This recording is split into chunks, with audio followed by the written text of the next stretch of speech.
नमस्कार दोस्तों, मैं हूँ स्वस्तिक सर्राफ। उम्मीद करता हूँ आप सब अच्छे होंगे। दोस्तों, आज का जो हमारा टॉपिक है वो है श्रीलंका से यारी भारत को पड़ेगी भारी। जी हाँ दोस्तों, कुछ इंटरेस्टिंग सा टॉपिक मैंने आप लोगों के लिए चुना है क्योंकि आप लोग जानते हैं कि भारत श्रीलंका की मदद कर रहा है और इस बारे में ज़्यादातर हिंदुस्तानी यही मानते हैं कि भारत को श्रीलंका की मदद करनी चाहिए चाइना के चंगुल से निकलने के लिए। पर दोस्तों, मैं आज आपको वो एंगल बताऊँगा कि श्रीलंका से यारी कैसे भारत को भारी पड़ सकती है। ऐसा क्या हुआ था हमारे पास्ट में जिसके कारण मैं बोल रहा हूँ, ये सारी चीज़ें मैं एक्सप्लेन करूँगा। उससे पहले दोस्तों, अगर आपने इस चैनल को सब्सक्राइब नहीं किया है तो प्लीज़ चैनल को सब्सक्राइब जरूर कर लो और नोटिफिकेशन का बेल आइकन प्रेस कर दें। तो दोस्तों चलिए जानते हैं हम रिसेंटली श्रीलंका की भारत ने कैसे मदद की है। तो भारत में अभी जो हमारे फॉरेन मिनिस्टर हैं एस जयशंकर, उन्होंने कहा है कि उन्होंने श्रीलंका को $500 मिलियन का जो इमरजेंसी असिस्टेंस है वो प्रोवाइड किया ताकि वो श्रीलंका फ्यूल इंपोर्ट्स कर सके। उन्होंने तकरीबन $1.5 बिलियन का प्रॉमिस किया है श्रीलंका को इमरजेंसी सपोर्ट का।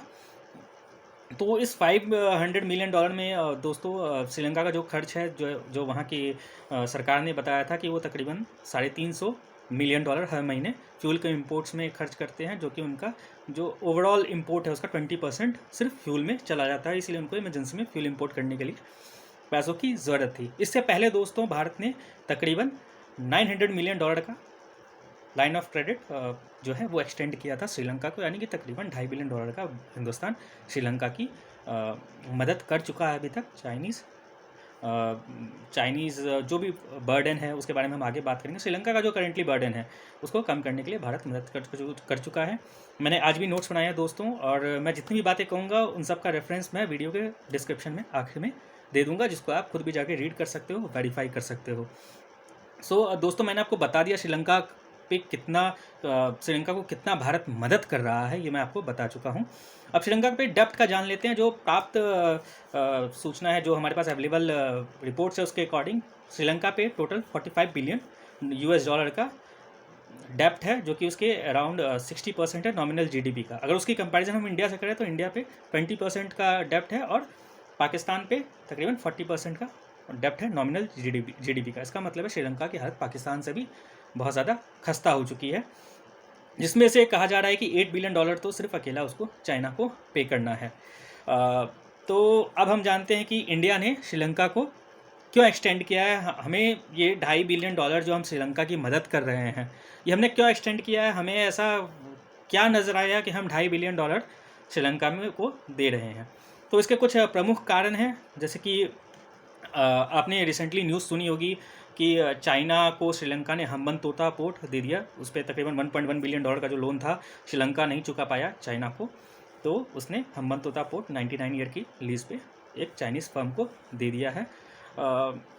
ये एक न्यूज़ है। इसके अलावा दूसरी न्यूज़ एक और है, जैसे कि Colombo port city economic commission bill pass किया था श्रीलंका ने, जो कि पोर्ट ऑफ कोलंबो में 269 हेक्टेयर की ज़मीन पे $1.4 बिलियन की एक special economic zone Chinese company ने डेवलप किया है। तो वो स्पेशल इकोनॉमिक जोन के लिए श्रीलंका की पार्लियामेंट ने एक बिल पास किया, जिसमें वो एक स्पेशल इकोनॉमिक जोन की तरह काम कर सकेगा, और उसमें बहुत सारे ऐसे रूल्स होंगे जो कि श्रीलंका की गवर्नमेंट के वहाँ पे लागू नहीं होंगे।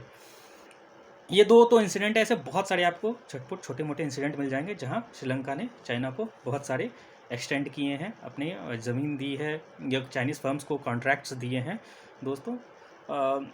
तो अब हम बात करते हैं, ये जो हम्बनतोटा है, ये कोलंबो का पोर्ट है, ये हिंदुस्तान की मेनलैंड जो हमारी ज़मीन है उससे ज़्यादा दूर नहीं है। ये 300-400 मील जो हमारी मेनलैंड है उससे दूर है, उतना भी नहीं है दोस्तों। आई थिंक 300 माइल्स है जो हम्बनतोता कोलंबो पोर्ट है हमारी चेन्नई से, मेनलैंड से, और 400 माइल्स है सिर्फ चेन्नई से, यानी कि घंटे भर में उड़ के वहाँ से कोई प्लेन यहाँ इंडिया आ सकता है। और चाइना के पास चूँकि हम्बनतोता पोर्ट है, इसका मतलब है धीरे धीरे चाइना वहाँ अपनी मिलिट्री प्रेजेंस भी बढ़ा सकता है, नेवी की प्रेजेंस भी बढ़ा सकता है। हालांकि श्रीलंका कहता है कि वो चाइना को वहाँ नेवी की प्रेजेंस नहीं बढ़ाने देगा, लेकिन सच ये है दोस्तों कि हम्बनतोता पोर्ट पे जो श्रीलंकन नेवी थी, उनका एक पोर्ट था, उनकी वहाँ प्रेजेंस थी, जिसको उन्होंने मूव कर दिया है। आई थिंक उन्होंने मूव किया है गाले में, जो उनका नेवल बेस था उनको वो गाले में मूव कर चुके हैं। इसके अलावा दोस्तों अगर चाइनीज़ पीएलए नेवी हम्बनतोटा या कोलंबो के एरिया में होंगी, तो जो एक मलाक्का डायलेमा है जिसके बारे में मैंने आपको इससे पहले की वीडियो में भी बताया था कि एक मलाक्का डायलेमा है जो कि ज़्यादा बड़ा जगह नहीं है, जहाँ पे इंडिया की प्रेजेंस है, इंडियन नेवी की प्रेजेंस है, इंडियन नेवी चाहे तो उस एरिया को चोक करके जो चाइना के पास फ्यूल्स या जो भी इम्पोर्ट चाइना कर रहा है उसको ब्लॉक कर सकता है, और उधर दूसरी तरफ अमेरिका जो ईस्टर्न साइड है उधर से उनको ब्लॉक कर सकता है, वेस्टर्न साइड से इंडिया ब्लॉक कर सकता है। तो चाइना को बहुत ज़्यादा मुश्किल आ सकती है। तो जो मलाक्का डायलेमा है उससे भी चाइना को हेल्प मिलेगी बाहर निकलने में, क्योंकि चाइना की खुद की पीएलए नेवी की प्रेजेंस होगी। और हम जानते हैं जो पीएलए नेवी है वो इंडियन ओशन की तरफ नज़र गड़ा रखी है उसने, वो इंडियन ओशन पे भी अपना प्रभुत्व जमाना चाहती है, तो वहाँ से भी इसको हेल्प मिलेगी। तो ये कुछ पॉइंट्स हैं, इसलिए इंडिया के लिए ये कंसर्न का विषय है कि श्रीलंका को चाइना के पाले में जाने से रोकना है, हमें श्रीलंका को चाइना के चंगुल से निकाल के रखना है। अब दोस्तों मैं बात करता हूँ, हमने सारे डिफेंस एक्सपर्ट्स की सुनते हैं कि Bharat line of credit extend कर रहा है, श्रीलंका हमारा पार्टनर है, श्रीलंका हमारा दोस्त है, मुझसे बचाना चाहिए। हमने मालदीव्स को अभी बचाया था हाल फिलहाल में, श्रीलंका को हम बचा रहे हैं। मैं ऐसा क्यों कह रहा हूँ? श्रीलंका से यारी भारत को पड़ेगी भारी। तो दोस्तों पास्ट में कुछ इंसिडेंट हुए थे, प्रेजेंट में कुछ इंसिडेंट हो रहे हैं, जिसके कारण मैं आपको ये बता रहा हूँ कि श्रीलंका हमारा मित्र देश कभी था ही नहीं और आज भी नहीं है दोस्तों। अगर हम आज भी उसके एक्शंस देखेंगे जो वो लेता है अगेंस्ट इंडिया, तो आप समझ जाओगे कि नहीं, श्रीलंका हमारा वो पार्टनर नहीं है जिस हिसाब से हम वहाँ इन्वेस्टमेंट कर रहे हैं। हमने जितना ध्यान श्रीलंका पे दिया है, जितनी इन्वेस्टमेंट वहाँ की है, जितना लॉसेस हमने वहाँ उठाए हैं दोस्तों, शायद ही हमने कहीं और उठाया होगा। मैं आपको कुछ पॉइंट्स बताता हूँ, जैसे कि आपने ये सुना होगा कि जो इंडियन फिशरमैन्स है वो श्रीलंका के वाटर्स में चले जाते हैं, वहाँ पे वो फिशिंग करने जाते हैं। तो 4 फिशरमैन्स की जान चली गई थी 18 जनवरी 2021 को। जी हाँ दोस्तों, 4 फिशरमैन्स हमारे वहाँ मर गए थे श्रीलंकन वाटर्स में। और ये जो आपको पता है फिशरमैन्स कोई बाउंड्रीज नहीं समझते हैं, उनको तो अपनी फिशिंग से मतलब होता है, क्योंकि उनको अपना घर चलाना है। वो कोई बहुत अमीर तो होते नहीं है कि वो वहाँ पे ना फिशिंग करें तो उनको दुख होगा। हाँ मैं मानता हूँ कि ये गलत है, लेकिन आप उनकी जान नहीं लो, उनको क्या कहते हैं, आप गिरफ्तार कर लो, अरेस्ट कर लो, सज़ा देनी है सज़ा दो, लेकिन ये जान लेना या एक्सीडेंट जानबूझ के करना ये गलत चीज़ है। इंडियन फिशरमैन्स की ये गलत चीज़ है, प्लस भारत सरकार को भी इस तरफ ध्यान देना चाहिए। लेकिन अगर श्रीलंका और हमारे हम कहते हैं रिलेशंस बहुत अच्छे हैं, तो आज भी श्रीलंका के कब्जे में इंडियन फिशरमैन्स है, बहुत सारे इंडियन फिशरमैन्स हैं।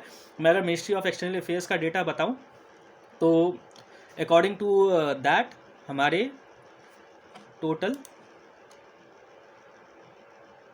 2019 और 20 में टोटल 284 इंडियन फिशरमैन को अरेस्ट किया था श्रीलंका में, और जिसमें से और उनके 53 इंडियन बोट्स थे। और डिप्लोमेटिक एफर्ट्स के थ्रू इंडिया ने बहुत सारे फिशरमैन्स को वहाँ रिलीज़ कराया, बट स्टिल 62 बोट्स अभी श्रीलंका की कस्टडी में है, और भी वहाँ पे बहुत सारे हमारे फिशरमैन्स भी उनकी कस्टडी में। तो दोस्तों ये सबसे इम्पॉर्टेंट मैटर है, खासकर साउथ इंडिया में, जहाँ पे हमारे फिशरमैन्स को श्रीलंका में रेगुलरली अरेस्ट किया जाता है। उनके नेट्स जाल होते हैं मछली पकड़ने के, उनकी बोट से उनको तोड़ दिया जाता है। तो वो गरीब लोग हैं, उन पर हमारी सरकार को भी ध्यान देना चाहिए। वो गलत करते हैं, मैं मानता हूँ, मैं उसको डिनाई नहीं कर रहा हूँ, लेकिन उनके साथ ऐसा ना करें। प्रॉपर्ली इंडियन गवर्नमेंट को भी इस पर ध्यान देना चाहिए। लेकिन ये एक मुद्दा है दोस्तों, अगर आप अच्छे दोस्त हैं तो थोड़ी बहुत आप इधर से उधर कर लेते हैं, मान लेते हैं कि कोई बात नहीं है, कि अगर वो आ रहे हैं या हम जा रहे हैं तो बैठ के वो डिस्प्यूट को रिजॉल्व कर लेते हैं। दूसरा है Chinese BRI belt and road initiative का श्रीलंका को एक्सेप्ट करना।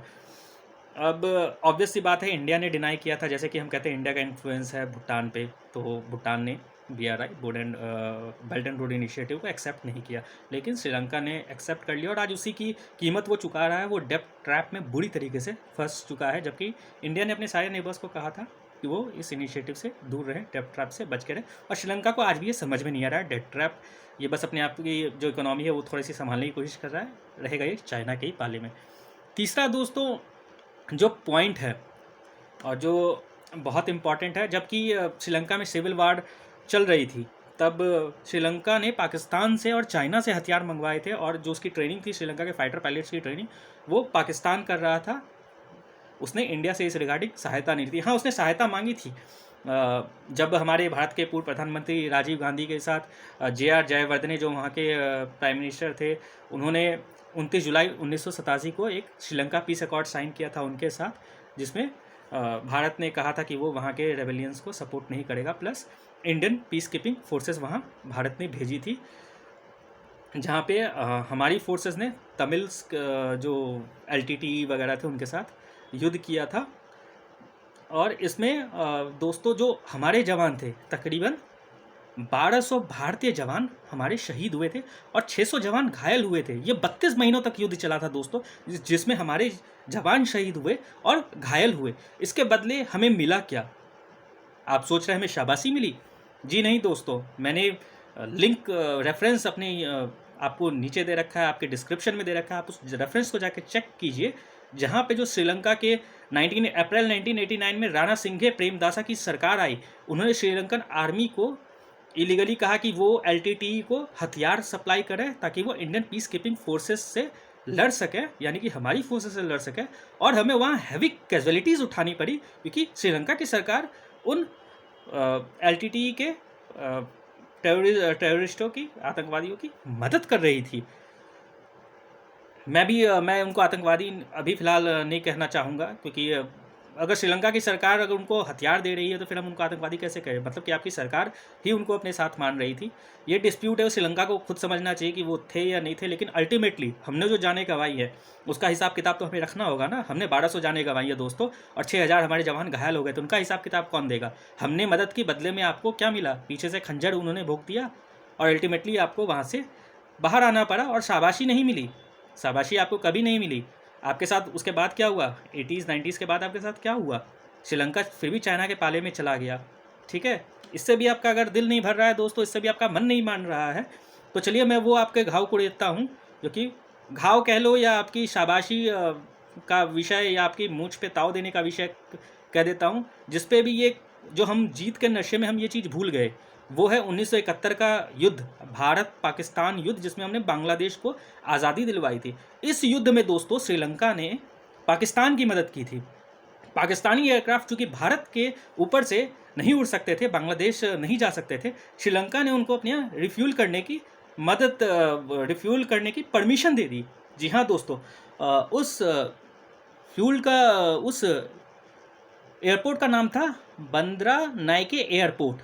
बंदर नाइक एयरपोर्ट था, जिस पे पाकिस्तानी रिफ्यूल करते थे। और इंटरेस्टिंगली दोस्तों, इस एयरपोर्ट की रक्षा भी इंडियन फोर्सेस ही कर रही थी रेबेलियंस से, यानी कि हमारी फोर्सेस उनकी सुरक्षा कर रही थी, उस एयरपोर्ट की सुरक्षा कर रही थी जहां पे पाकिस्तानी जेट्स रिफ्यूल हो रहे थे।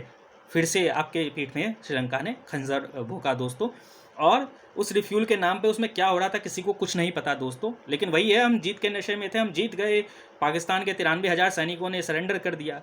किसी ने इस मुद्दे को उठाया नहीं, एज सच किसी ने इस मुद्दे को याद नहीं किया। ये याद कब आया? जब पाकिस्तान के हाई कमिश्नर थे सीमा इलाही बलूच, 2011 में उन्होंने श्रीलंका को धन्यवाद दिया था, जो कि इस्लामाबाद ने 1971 के वार में उनको मदद दी थी, लॉजिस्टिकल और पॉलिटिकल दोनों सपोर्ट दिया था श्रीलंका की सरकार ने 1971 के युद्ध में, जब उन्होंने अपनी रिफ्यूलिंग फैसिलिटी, श्रीलंका ने रिफ्यूलिंग फैसिलिटीज़ पाकिस्तानियों के लिए ओपन कर दी थी। तो दोस्तों ये है कुछ इंसिडेंट्स जिससे कि 1971 का जंग, श्रीलंका की जो सिविल वॉर है उसमें भारत की इन्वॉल्वमेंट और वहाँ की सरकार का दिया हुआ धोखा, चाइनीज़ BRI इनिशिएटिव को एक्सेप्ट करना श्रीलंका द्वारा, और उसको अभी भी वो एग्जीक्यूट करेंगे। अभी आप मान के चलोगे वो चाइना से दूर हो जाएंगे, ऐसा नहीं होगा दोस्तों। आप कितने भी बिलियन डॉलर्स उनको दे दो, ये जो दो भाई हैं राजपक्षे, प्रधानमंत्री जो वहाँ के हैं, जो वहाँ के गोटाबाया राजपक्षे वहाँ के प्रेसिडेंट है, महिंदा राजपक्षे वहाँ के प्राइम मिनिस्टर है, दोनों भाई बहुत क्लोज हैं चाइनीज़ सरकार के। भगवान जाने कि इनको क्या मिलता है बदले में। इनकी इकोनॉमी डूब चुकी है, इनकी जनता में, इनके देश में भूखमरी छाई हुई है, बट ये दोनों भाई चाइना के बहुत क्लोज हैं। और जो अपोजिशन की गवर्नमेंट है, जो हम तोता पोर्ट वगैरह की हम बात करते हैं, ये जो दोस्तों ये पोर्ट्स वगैरह है, ये अपोजिशन की सरकार में ही चाइना को दिए गए थे। यानी कि आप ये मान के चलो वहाँ किसी की भी सरकार आए, इंडिया सेंट्रिक आपको वहाँ पॉलिसीज़ नहीं मिलेगी। वहाँ की जनता भी कई दफ़ा विरोध करती रहती है हिंदुस्तान का। आप उसको बिलियन डॉलर्स देते जाओ, क्या किस बात की गारंटी कि वो चाइना के पाले में नहीं जाएगा आपके पैसे लेके? कोई गारंटी नहीं है दोस्तों। कल को चाइना उनको लोन एक्सटेंड कर देगा, टाइमलाइन एक्सटेंड कर देगा, चाइना उनको और लोन देने पे आ जाएगा, वो फिर से उनके पाले में चले जाएंगे। क्या है 20%, 30%, 50% कट देगी श्रीलंका गवर्नमेंट उनको, वहाँ के पॉलिटिशियंस। आपको पता है दोस्तों फिर क्या होगा, फिर इंडिया अगेंस्ट हो जाएंगे वो लोग। हम यहाँ पे फिर वही गलती कर रहे हैं। हमारे पास और भी बहुत सारे मित्र देश हैं जिनके साथ हम अपने रिश्ते सुधार सकते हैं। हमारे हाथों से नेपाल निकलता जा रहा है, हमारे इन्फ्लुएंस एरिया से। म्यांमार में हमारा इन्फ्लुएंस कम होता जा रहा है दोस्तों। बांग्लादेश में हमारा इन्फ्लुएंस कम होता जा रहा है, जो कि हमारे लैंड बाउंड्री से कनेक्टेड हैं। हम उन पे ध्यान नहीं दे रहे हैं। हम जा रहे हैं वो जो हमारे साथ मैरीटाइम बाउंड्री शेयर करता है, श्रीलंका। हमें जाना भी चाहिए दोस्तों, लेकिन हमें पहले अपने उन पड़ोसियों से रिश्ते सुधारने चाहिए जो हमारे साथ बहुत क्लोजली लैंड बाउंड्री शेयर करते हैं। ऑब्वियसली नेवी, चाइनीज़ नेवी हमें बहुत ज़्यादा दिक्कत दे सकती है फ्यूचर में, हमें प्लानिंग करनी होगी। लेकिन अगर आप उसको श्रीलंका नहीं दोगे तो वो कल को मालदीव्स में घुसने की कोशिश करेगा, वो वहाँ नहीं घुसेगा। तो वो एयरक्राफ्ट कैरियर्स बना रहा है, वो उसके थ्रू आ जाएगा, बैटल ग्रुप्स उसके पास हो जाएगा, वो ब्लू वाटर नेवी बन जाएगा पूरी तरीके से, तब वो उसके थ्रू आ जाएगा। पोर्ट्स की ज़रूरत ही क्या है, इसलिए तो हम कहते हैं इंडिया को एयरक्राफ्ट कैरियर्स बनाने चाहिए। तो श्रीलंका पे आप भरोसा नहीं कर सकते, कितने भी $1 बिलियन दोस्तों आप उसको दे दोगे, यू कांट ट्रस्ट श्रीलंका। इसलिए मैं कह रहा हूँ श्रीलंका से ये जो यारी है भारत को बहुत भारी पड़ने वाली है दोस्तों। भारत को ध्यान देना चाहिए। इस पर आपके क्या विचार हैं कमेंट बॉक्स में लिख के ज़रूर बताइएगा। और ये वीडियो अगर आपको अच्छा लगा तो लाइक और कीजिएगा, कमेंट कीजिएगा और चैनल को सब्सक्राइब करना मत भूलिएगा। आपका बहुत बहुत धन्यवाद दोस्तों। जय हिंद, जय भारत।